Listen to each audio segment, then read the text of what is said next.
अस्सलाम वालेकुम जी, मैं हूं अदील राज। आप देख रहे हैं मेरा यूट्यूब चैनल। सबसे पहले तो सब्सक्राइब ज़रूर करना है। हालांकि मेरे दोस्त हैं बड़े अच्छे, करामत मुगल साहब, वो ताने दे रहे थे कि आप ये सब्सक्राइब करना क्यों कहते हैं। मैंने कहा अब तो आदत ही बन गई है भीख मांगने की, तो लगे रहते हैं हम, चिको चिक कम जारी रखते हैं। लेकिन उन्होंने मेरी बात से एग्री नहीं किया और मुझे घटिया किस्म के ताने दिए कि फिर भी सब्सक्राइबर नहीं बढ़े, तो आप लोगों का फ़र्ज़ है कि सब्सक्राइबर फ़ौरन से पहले बढ़ाएं। आज बहुत ही इवेंटफुल डे रहा, सैड न्यूज़ के साथ शुरू हुआ। उसके बाद फिर हमने देखा इमरान खान को जेल से बैठ के इस पूरे सिस्टम को, ताकतवर इस्टेब्लिशमेंट को हराते हुए, घुटनों पे लेके आते हुए, लेकिन फिर साथ ही शुरू हुई एक साजिश। तो इन दोनों चीज़ों पर बात करूंगा, साथ साथ जनाबे वाला हम बात करेंगे एक नया मार्का जो अब तहरीक इंसाफ और इस्टेब्लिशमेंट के दरमियान में शुरू हो गया, उस पर भी बात करेंगे। और आखिर में बात करेंगे जनाब कि मीडिया का जवाल, इलेक्ट्रॉनिक मीडिया का ख़ास तौर पे जवाल। पाकिस्तान में इमरान खान नहीं चल सकता, लेकिन नेथन याहू की वीडियो चलाई जा सकती है, इसराइल का झंडा दिखाया जा सकता है। ये क्या कहानी है, इस पर बताऊंगा आपको। सबसे पहले तो एक अहम खबर। अहम खबर क्या है? अहम खबर यह है कि हो सकता है ये मेरी चंद दिन के लिए आखिरी वीडियो हो, क्योंकि अचानक ही एक ईमेल आई है। वो ईमेल ये बताती है कि नयाटेल की सर्विसेज जो हैं वो 18 घंटे के लिए मुतासर हो सकती है। पहले ही इंटरनेट नहीं चल रहा, कुछ नामालूम वजूहात की बिना पर पाकिस्तान में वैसे ही स्पीड जब से ये हुकूमत आई है स्लो है। आज बहुत ही बुरे हालात थे इंटरनेट के, पूरा दिन बड़ी मुश्किलात का सामना रहा हमें अपनी फेवरेट गंदी वेबसाइट्स खोलने के लिए, मुझे तो ख़ास तौर पे। और अब खबर ये आ रही है जनाब कि अगले 18 घंटे तक इंटरनेट बंद हो सकता है। अभी नयाटेल ने ये कहा ही था, तो पीटीसीएल ने भी पीछे कहाँ रहना था, उन्होंने बता दिया कि जी अंडर वाटर सबमरीन केबल है वो ठीक होने जा रही है। बल्कि कुछ वर्डिंग डिफरेंस मैं आपको बताता हूँ। फिर यूफोन ने भी कह दिया ये। अब चक्कर ये है कि ये फाइबर ऑप्टिक पे तो ये नयाटेल, यूफोन वगैरह इस तरह की चीज़ें हैं, कंपनीज़ हैं, लेकिन बाकी जो मोबाइल नेटवर्क्स हैं वो इन्हीं से फिर मज़ीद डेटा लेते हैं। अब पीटीसीएल और यूफोन कहते हैं कि जी maintenance activities plan on one of our submarine cables to repair a faulty repeater by international cable consortium. Nayatel क्या कहता है? नयाटेल कहता है an emergency maintenance activities plan on one of Pakistan submarine cables on October 14 at around 11 AM, यानी कि 11 बजे शुरू होगी और वो 18 घंटे तक जारी रहेगी। कल सुबह 11 बजे नेट जो है वो दगड़ दूं हो जाएगा, कड़दूं हो जाएगा।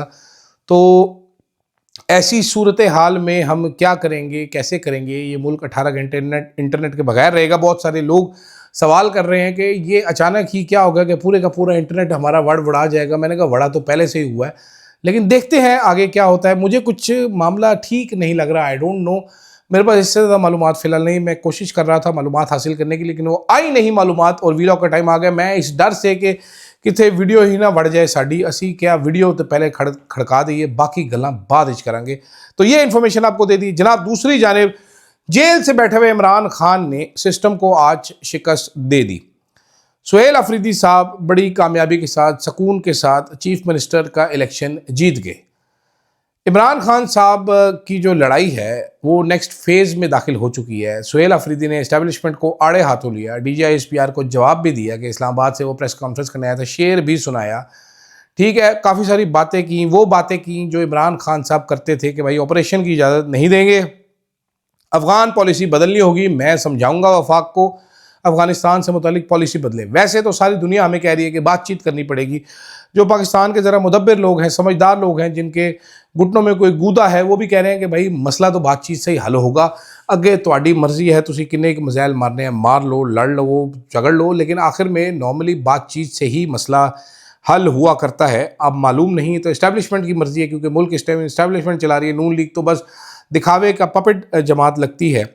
तो एक नया फेज़ शुरू होने लगा। उन्होंने ये भी कहा कि जनाब वाला अगर इमरान खान को शिफ्ट किया तो मैं पूरा पाकिस्तान जाम करवाऊंगा। बड़ी जोशीली तकरीर थी सुहेल अफरीदी साहब की। काफ़ी सारे शेर भी पढ़े उन्होंने, पाटे हुए लंगोटों वाला शेर भी पढ़ा। तो मुझे लगा कि इनका जो कोई वो हुस्न ज़न है, वो कोई हुस्न सखन, ज़न नहीं सॉरी सखन जो है वो कोई मेरे साथ का ही है। कोई बड़े अदबी किस्म के आदमी मुझे मालूम हुए सुहेल अफरीदी साहब। लेकिन अब होगा क्या, सवाल बड़ा अहम है। होगा ये जनाबे वाला कि जहाँ पर इस्टेब्लिशमेंट ये पहला राउंड हारी है, वहाँ पर अब दूसरी कार्रवाई डाली जाएगी। वो दूसरी कार्रवाई क्या होगी? वो दूसरी कार्रवाई होगी साजिश। साजिश कहाँ से होगी? साजिश जनाब होगी अदालतों से। आज आपको पता है वैसे हमारे वो क्यूट क्यूट से 2 पंजाब के वज़ीर भी बने हैं।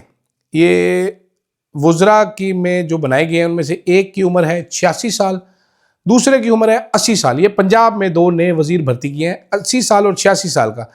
पाकिस्तान की 60% आबादी जो है वो यूथ पे मुश्तमिल है, 35 साल से कम उम्र लोग।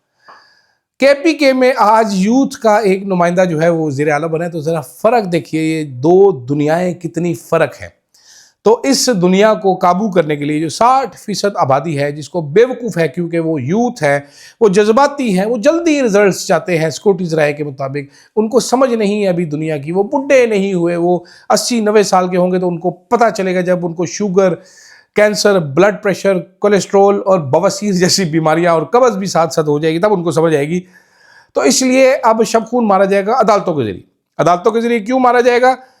देखिए, आज खत लिखा गया है एक जनाब अतीक शाह साहब को, वो अदालत लगा के बैठ गए। एडमिनिस्ट्रेटिव ऑर्डर चाहिए था, जैसे कि उन्होंने 20 जुलाई छुट्टी के दिन मखसूस नशिस्तों का ऑर्डर जारी किया कि फ़ौरन से पहले इनसे हलफ लिया जाए और गवर्नर हलफ ले ले, ये ले ले। लेकिन आज वजीर आला की बारी, उन्होंने ये कहा नहीं। उन्होंने कहा जी मैं गवर्नर को भी सुनना चाहूँगा, मैं उसको भी सुनना चाहूँगा, मैं इसको भी सुनना चाहूँगा, मैं सारों को सुनना चाहूँगा, लेकिन मैं हलफ ऑर्डर नहीं करूँगा।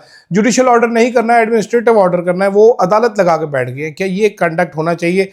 तो ऐसे में सेफली कहा जा सकता है कि एक बार फिर आईनी कानूनी मसाइल पैदा किए जाएंगे सुहेल अफरीदी के लिए। अगले चंद दिन तक मुझे वो हलफ लेते हुए नज़र नहीं आ रहे।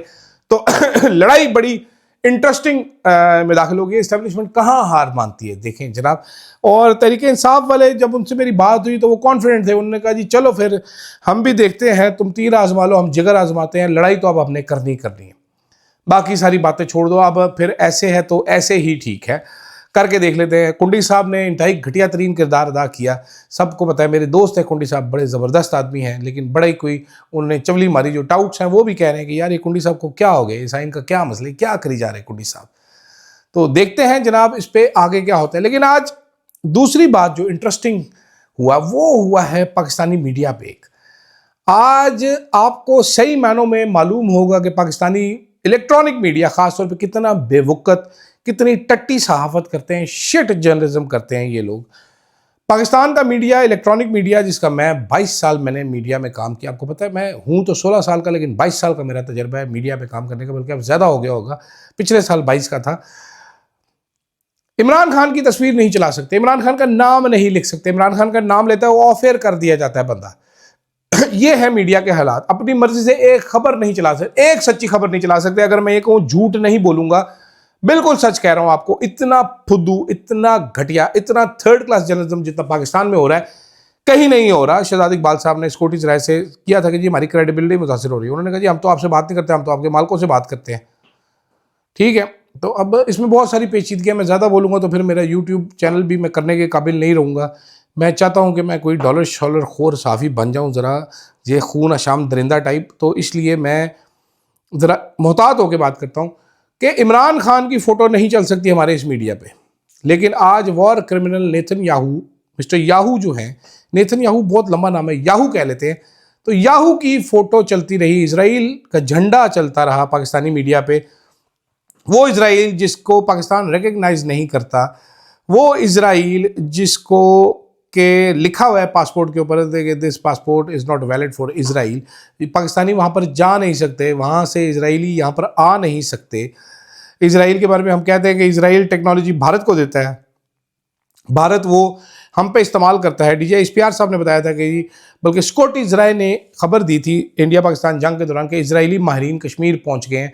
अब वो क्या करने पहुंचे थे, जाहिर बात है हमारे लिए तो नहीं पहुंचे थे, इंडिया के लिए पहुंचे थे। तो मीडिया किसके कहने पे क्यों दिखाता रहा है आज ये सारा कुछ, मुझे समझ नहीं आई कि नेतन्याहू बार बार उधर कट होता रहा है। कोई ऐसी चीज़ नहीं थी जो पाकिस्तान से मुतल्लिक थी जिसको आप बड़ा कोई ओन कर लेते, बड़ा कोई दिखा देते, बड़ा कोई फ़ायदा हो जाता। एक वॉर क्रिमिनल को दिखाते रहे, अपने साबिक वज़ीर-ए-आज़म को दिखा नहीं सकते। ये हालात हैं इस मीडिया की। दूसरी तरफ हमारे चाचू चार्ली जो हैं वो मिस्र पहुँचे हुए हैं। चाचू चार्ली ने आज प्रेसिडेंट डोनाल्ड ट्रंप को भी सलूट खड़का दिया है। उन्होंने एग्जैक्टली क्या कहा है, एक second let me check bros, फिर मैं I would mister president I would like to salute you for your exemplary leadership. visionary leadership. I think you are the man this world needed most at this point in time. Shahbaz Sharif साहब Donald Trump के साथ खड़े होकर ये कह रहे हैं कि आप ही वो बंदे हैं, अब्बू हैं आप, दादा अब्बू हैं आप, लक्कड़ दादे हैं आप, संगड़ दादे हैं आप, you are the best in the world of the best. ये शहबाज शरीफ साहब ने ट्रंप को करार दे दिया है। ये वही ट्रंप है जब एहसन इकबाल साहब, मरीम नवाज, शहबाज शरीफ साहब ट्वीटें किया जाते थे कि अमेरिका ने अपने ट्रंप को निकाल दिया, पाकिस्तानी ट्रंप को भी हम जल्दी निकालेंगे। तो किसी टाइम भी किसी को भी अबू बना देना पड़ता है। वो सुहेल अफरीदी ने ठीक कहा था ना कि एक ही शेर का बच्चा था पाकिस्तान में, अरशद शरीफ, जिसने कहा सर नहीं झुकाऊंगा, असूलों पे समझौता नहीं करूंगा। अरशद साहब से याद है चंद दिन पहले एक दोस्त का फ़ोन आया था, बात हो रही थी अरशद साहब की। कहता मैं अक्सर बैठ के सोचता हूँ कि आज अगर अरशद जिंदा होता तो क्या होता। उसके लिए तो बड़े मसले होते, वो तो मानता ही ना ये बातें जो टीवी पे करने के लिए कहा जाता है एंकरों को, तो मानता ही ना, उसकी तो जान वैसे ही खतरे में होती। तो मैंने कहा जी सर ऐसा ही लगता है मुझे भी कि अच्छा ही हुआ अरशद साहब चले गए, ये दिन नहीं देखने पड़े सहाफ़त पे। ये जो टटी सहाफ़त है, अरशद साहब क्योंकि कभी ना करते, ऑफ एयर होते या फिर मुकदमे में जेल में होते, या फिर मालूम नहीं हो क्या कह रहा हूँ क्या नहीं कह रहा। तो खैर मुझे दीजिएगा इजाज़त, फीडबैक अपना ज़रूर दीजिएगा। अल्लाह हाफ़िज़।